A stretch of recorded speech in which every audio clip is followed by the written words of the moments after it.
Dang it.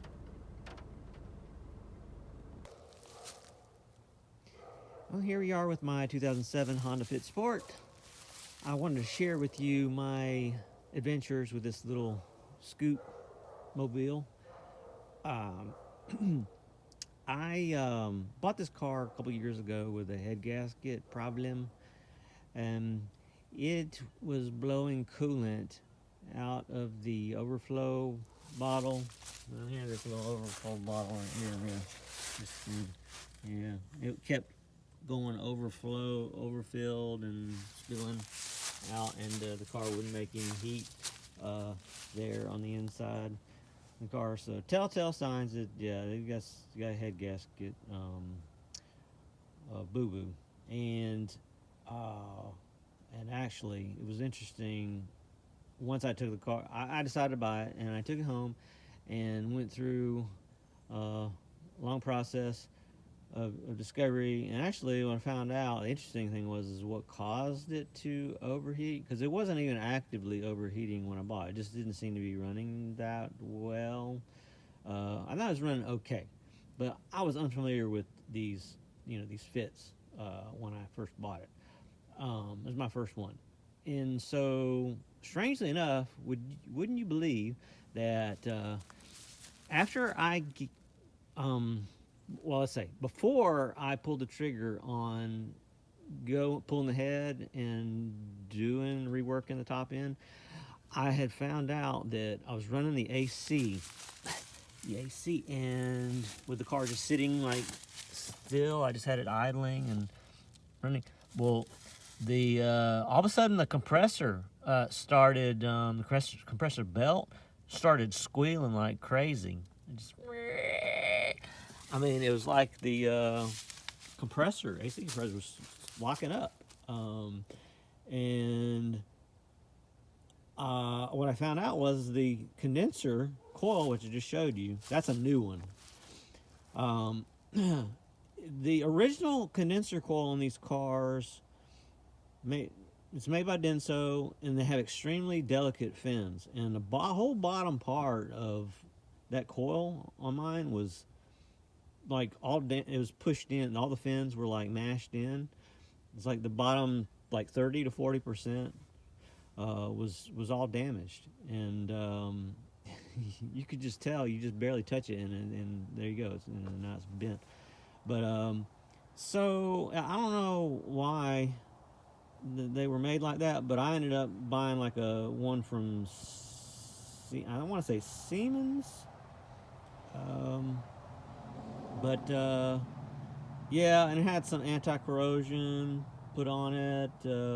Really quality. I had to pay a little extra for it, but I thought that was a good investment. So that's what I ended up fixing along with the actual head gasket and doing the head work, so that it would not be overheating again. Wouldn't that be a disaster if you had gone through all that work, all those hours, and then still had to overheat again? Oh, no, no, no, no, no. I would not be signing up for that. So that was completing the circle, the whole thing. Although there were some other issues that were related to this head gasket overheating thing. There were other things that went wrong I would like to make you aware of. I was curious to know if you've ever had this happen to you.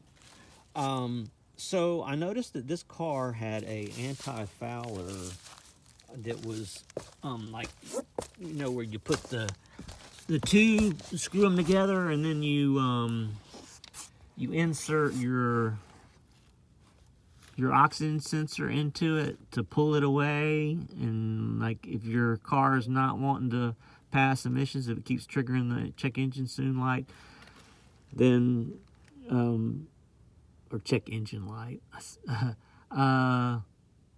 then you can make it go out. So you make the light go out, and then in this particular case, then the car runs like crap.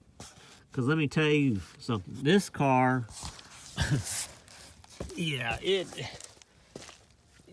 was feeling a little weak, to be honest with you. And I got rid of that, and instantly once I got rid of the anti-foulers and screwed it back in there regular, I mean, instant power. So I thought, wow. So that was it, you know. Then I discovered I was still, one, getting bad fuel economy, and also I kept smelling exhaust fumes. I didn't really hear like a typical exhaust leak, you know, a tick, tick, tick, tick that you normally hear. I didn't sense that. It sounded quiet to me, and I mean, it was consistent, but I just kept getting fumes that were like blowing back in my face when I was driving, backing up, and so forth. In between that and the bad fuel economy, which like I was struggling to get 30, and like if I went on a highway and running any kind of decent speed, it would dip into the 20s even. So for this little car, that wasn't right. So what I ended up finding out is that that there was definitely, I mean, from the exhaust fumes, I had to.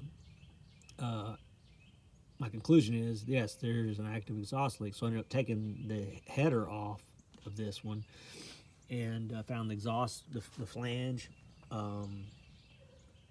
was not flat. My straight edge, it was rocking a little bit, so it was definitely crooked. And I would presume that happened when it overheated. So when the head got hot, though, that's also something that can occur. Mess up your exhaust manifold or your header. So I messed around with it, trying to work it with my own little grinder and hand tools, and then finally I just gave up after wasting too much time. And I just took the header to a machine shop and had them work their magic for like $50, $40. They returned it to me, and this is what it looked like. So I went back in with a new MLS gasket, and now all of a sudden, I mean, the car runs amazing. I'm getting 32, 33 miles per gallon, which from what I know, and what, according to Fuelie.com, that's what everybody gets with these. It's about the best you can hope for in mixed driving. I haven't really put it on the highway to see like what the top end would be for this, but for what it is, I mean, this is a cool little car. I mean, it's feisty in the first 3 gears for sure. You know, once you start getting the fourth and fifth, lower RPMs, I mean, it's on a little on the weak side. No arguing there.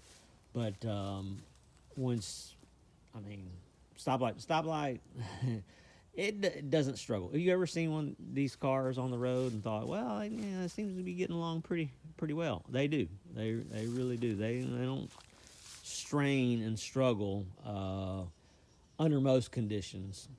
Let's say it's pretty well a joy to drive. I like the car a lot for what it is. There's a few compromises. It does take quite a bit of time. Once it's like below, say, 40 degrees air temperature, it can take a while to get heat coming out of the vents. I mean, it can take 30 minutes of driving around before, I mean, it really gets up to temp, to be honest with you. But I'm heard other people complain about that. I'm just glad to hear I'm not the only one. But hey, that's just, I guess, just the way these are. But any rate, that's about all I got for you. I got a little active oil leak, rear main seal. These things tend to do that. It seems like once you get over 200,000 miles, the next number of years. I've tried the little high mileage oil formulations, and I mean, it seemed like it was working somewhat, but I'm gonna go in with some AT205 or Seal Fix and see if that ultimately finally plugs it up, stops it for good, and I'll report back to you. But 252,500 miles thereabout currently on it. I bought it at 232,000 miles, so it's been about a 20,000 mile run, and very happy with it. I'm glad to have finally gotten it to this point, and looking forward to enjoying it for many years to come. We'll see you on the next video.